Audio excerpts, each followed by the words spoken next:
Muy buenos días. Queremos informarles de un punto que se trató ayer en la conferencia sectorial para Extremadura muy importante y que llevamos tiempo esperando, concretamente el punto de la distribución de fondos para el programa del impulso de la escolarización del primer ciclo de educación infantil, más conocido como las aulas 1-2 años. Extremadura, derivado de esta distribución, va a recibir un total de 21 millones de euros para la creación de 2.100 plazas en los próximos 3 años hasta el 2024. Y próximamente vamos a proceder por fin a la apertura de 32 aulas en la región con 541 nuevas plazas gratuitas que se suman a las 3 que se han puesto ya en marcha en el inicio del curso escolar en el Colegio de Cerro Gordo. La distribución de estas 541 plazas se van a concretar en 24 aulas de 2 años, 3 aulas de 1 año o en centros educativos donde ya existen aulas de 2 años, un modelo mixto en localidades rurales con 4 aulas mixtas de 1 y 2 años y una aula mixta de 2 y 3 años. En total, 35 aulas con 615 plazas para el curso 21 y 22 derivadas de este programa. La distribución por provincia serán de 15 en la provincia de Cáceres y 17 aulas en la provincia de Badajoz. Para ello hemos adaptado, evidentemente, los centros educativos en los que se van a instalar estas aulas. Hemos aprovechado los meses de verano para hacer las obras oportunas de adaptación y se han invertido, además, 1.288.000 euros en las obras realizadas en estos centros educativos.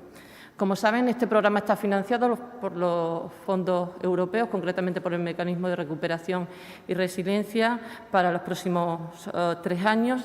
La Unión Europea ha establecido como prioridad mejorar la calidad de la educación infantil y, por supuesto, también la ampliación de la cobertura y, por tanto, el Ministerio de Educación y la Consejería de Educación y Empleo de la Junta de Extremadura apuestan por la gratuidad de las plazas 1-2 años. Especialmente hemos querido que tuviesen prioridades las familias vulnerables que no tienen posibilidad de asumir la escolarización de sus hijos en esta franja de edad y también ofrecer el servicio, sobre todo en zonas rurales que carecen del mismo. Entendemos que esto garantiza la igualdad de oportunidades, facilitando también la detección precoz de las posibles dificultades de aprendizaje de los niños y niñas de esta edad. Y, por supuesto, también entendemos que es una medida que supone una conciliación de la vida laboral y familiar, especialmente de las mujeres de nuestra región, que ven limitadas sus posibilidades de desarrollo personal y laboral.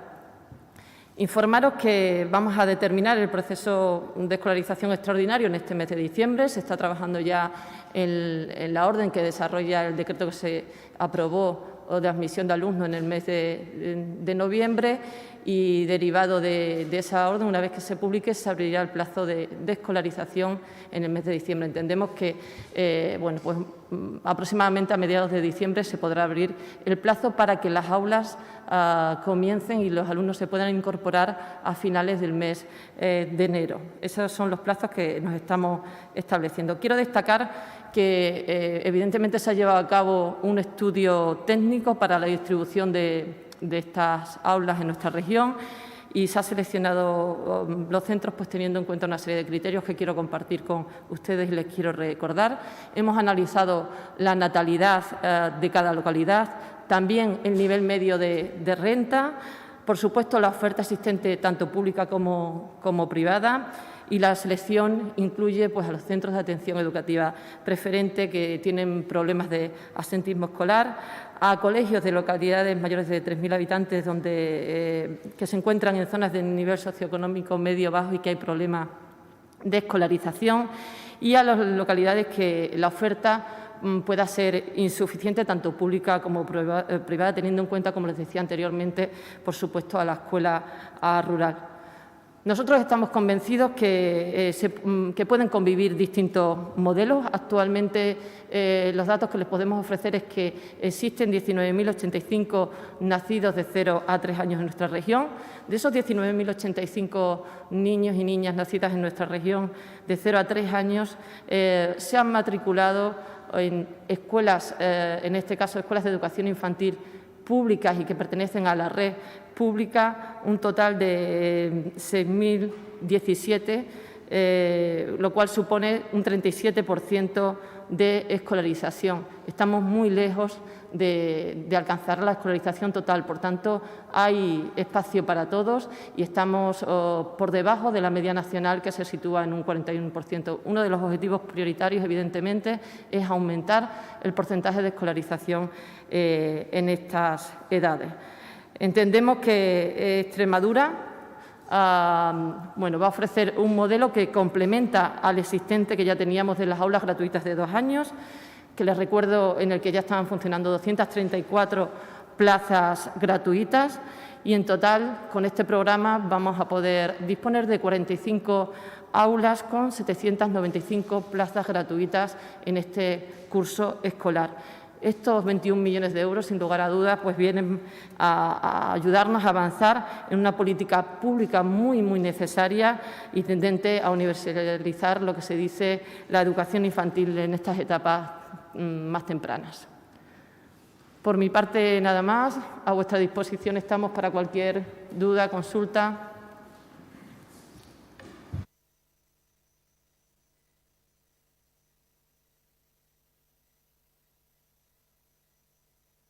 Este tema sobre otro, si algún compañero o compañera quiere... ¿Sobre este? Bueno, pues es sobre el caso del Colegio Giner de los Ríos.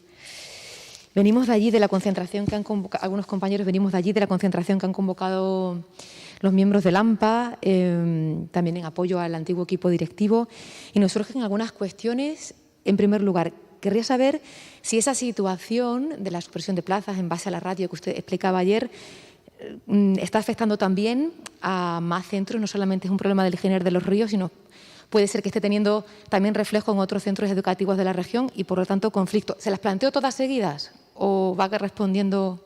Son varias. Referente al Giner de los Ríos, nos pregunta si este problema se extiende a otros centros educativos de la región. ¿Es única y exclusivamente del Giner de los Ríos o si también está sucediendo en más centros de la región? A ver, no es un problema generalizado. En este caso, el problema de Giner de los Ríos reconocemos que es un problema que se ha enquistado, que, hombre, a mí me hubiera gustado que hubiera seguido otra senda y otra vía, pero evidentemente la Consejería tiene que tener en cuenta los estudios técnicos, el horario establecido, el número de horas, los alumnos con necesidades educativas y por lo que a nosotros nos facilita el equipo de inspección, los especialistas, los expertos, en este caso, que han estado en contacto con el equipo directivo, es que evidentemente las horas no encajan en el sentido, ¿en qué sentido? En que hay horas más que suficientes, no hay necesidad de un experto más o de un especialista, en este caso, más para atender esas necesidades y estaríamos incurriendo, si nosotros cedemos ante la presión, en un agravio comparativo con otros centros educativos. Hemos intentado homogeneizar los criterios. Eso no quita que esto nos pasa todos los años, que en algún centro tampoco estén de acuerdo porque a lo mejor se ha decidido homogeneizar esos criterios y la haya afectado de alguna manera, pero no es un problema generalizado. Los centros están funcionando con normalidad y date cuenta que tenemos muchísimos centros, 900 y pico de centros en la región. El que surja uno o dos problemas de estas características, pues evidentemente no se puede generalizar. Así también nos la reflejan desde allí el equipo, la gente que formaba parte del equipo directivo, porque ahora mismo no hay equipo directivo, es decir, ustedes dieron un plazo para que se saliera un equipo directivo voluntario, no salió nadie, nombraron a una persona que ha registrado hoy su renuncia a la dirección y desde el claustro de profesores nos confirman que va a seguir siendo así, que nadie quiere ser miembro del equipo directivo hasta que no se resuelva esta situación. ¿Qué pasa cuando sucede una situación así? Sabemos que hay una situación de cierta tensión con el inspector de educación, digamos, al que le tocaría ese centro? ¿Hay algún tipo de herramienta de mediación que vayan a aplicar para salir de esta situación? Mira, a nosotros nos han llegado evidentemente las quejas del equipo directivo también, nos ha llegado la versión de la parte técnica y experta por parte de la inspección educativa, y lo que yo estoy totalmente de acuerdo es que esto hay que dialogar, hay que llegar a un acuerdo y hay que tranquilizar a todas las partes en beneficio de la comunidad educativa y de los alumnos, que es la prioridad total y absoluta. Ahora bien, no puede ser que la Administración ceda bajo presión o cuando los números no dan, porque entonces estamos perdidos, entonces no sería el único centro, tendríamos que hacer la excepción en muchísimos centros y esta no es la vía para conseguir este tipo de medios. Entendemos que si la Consejería está incurriendo, en este caso, en una dejadez, pues porque son insuficientes las horas y el servicio es insuficiente y la atención es insuficiente, pues tendrían toda la razón del mundo, pero no lo es. Otra cosa es que la situación pues haya llegado a un punto de no entendimiento entre ambas partes y que el conflicto ha ido creciendo. Y ahí tendremos que mediar y vamos a ver las soluciones. Y nosotros lo que queremos es tranquilidad, queremos paz y queremos que funcionen bien los equipos directivos y, evidentemente, nuestros profesionales por parte de la inspección, para que repercuta en el beneficio de la comunidad educativa, que es nuestra prioridad absoluta. Pero también tienen que entender que nosotros no podemos actuar bajo presión o chantaje. No quiero definirlo tampoco así, pero bajo presión no podemos actuar la Consejería, porque entonces todo el mundo se iría a la prensa, todo el mundo se manifestaría y yo quiero un especialista más. No hay necesidad en cuanto a horas, las horas están cuadradas y no tendría sentido. ¿Por qué lo vamos a hacer? Es que en este sentido… se resuelve en junio. No, y exacto. Me decía el secretario general, ¿no?, que quería añadir que la plantilla se resuelve en junio, que esto no es algo nuevo de ahora, ¿no? Entonces, bueno, creo que no sé si hemos actuado todas las partes correctamente, seguro que todos hemos cometido errores, seguro. Yo no quito la parte de la responsabilidad de la Administración en aquello que hayamos podido errar, pero tiendo la mano al diálogo, al consenso, a la tranquilidad, que ellos puedan trabajar con calidad y cómodos en su centro educativo, y la vía no es la que se está siguiendo. Yo, evidentemente, por parte de la Administración haremos todo lo posible por restaurar ese diálogo y porque la situación se solucione cuanto antes. Como de mediación, es que desconozco si existe y desconozco qué ¿Perdón? pasa. Es que no lo escucho. Sobre las dos preguntas concretas, desconozco qué protocolos existen cuando hay una situación así. Es decir, qué pasa si nadie quiere ser director o directora del centro y si hay mecanismos de mediación entre, por ejemplo, si el diálogo siempre va a tener que ser entre la inspección educativa y el centro, o si cuando esa relación es la que está tan tensa hay otros mecanismos para Pero bueno, mediar. forman parte dentro del equipo de la inspección, hay más inspectores, hay más equipos. En el caso de que se haya creado ya una situación de enemistad o de conflicto continuo, pues podemos designar a otros inspectores para que lleven el caso y que sean más imparciales. O sea, que en ese sentido tenemos mecanismos y, evidentemente, aunque todo el equipo directivo, o sea, todo el claustro dijera que no, el reglamento establece la potestad a la propia Administración para que decida quién debe de ser equipo directivo. No es una cuestión solo de voluntad por parte de los docentes. Estamos en la Administración. Además, quiero recordar que Administración somos todos. No somos una empresa privada. Nosotros somos Consejería de Educación y Empleo, Junta de Extremadura, funcionarios, y somos todos un equipo. Administración somos todos. Por tanto, la responsabilidad de garantizar el buen ambiente y el buen funcionamiento diario en el centro educativo en cuanto a la calidad de las clases y evitar y apartar el conflicto es responsabilidad de todos, no solo de la Administración educativa. Y hay ciertos pasos que yo creo que no se han dado adecuadamente. Y aquí asumimos la parte que nos corresponda, pero quiero que todo el mundo recapacite y piense un poco. Los alumnos son lo primero.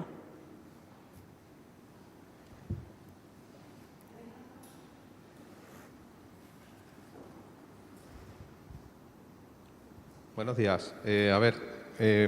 Pone que se crearán 64 plazas este año de técnico de educación infantil. El cálculo de empleo, empleo nuevo, ¿no? Entiendo que no son… Sí. Vale. ¿En 3 años la traslación es multiplicarlo por 3 o no? ¿O no? Pues depende del número de plazas que pongamos en marcha cada Claro. año, pero es proporcional. Son 2 especialistas, 2 técnicos de educación infantil, tienes razón, además yo no he dado el dato, pero así es, se van a contratar 64, creo que son, sí, 64 técnicos de educación infantil para las aulas que se van a abrir y luego el resto de las aulas, pues evidentemente, dependiendo de las plazas que saquemos en los próximos años. Fácilmente se van a superar cuando estén implantadas las 2100, Claro. en 150 nuevos Claro, la proporción profesionales es por lo así. menos, ¿no? Sí, Vale. es lo lógico. Y luego has dado el dato de que solamente el 37% de los niños de 0 a 3 años están escolarizados en centros públicos.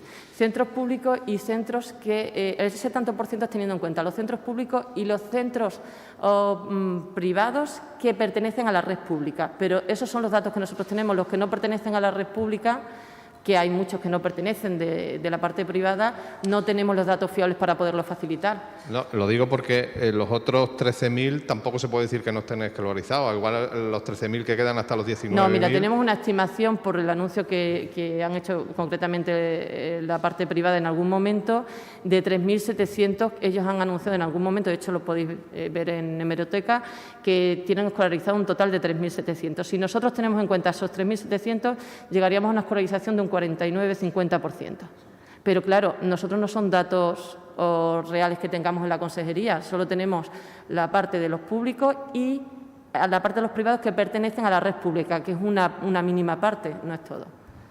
Y luego la última, ¿ya se han terminado todas las obras de adaptación en todos los centros Sí. o quedan pendientes algunas? No, además en el inicio del curso ya estaban terminadas porque estábamos esperando que se aprobase la medida y ya el trabajo estaba previamente hecho.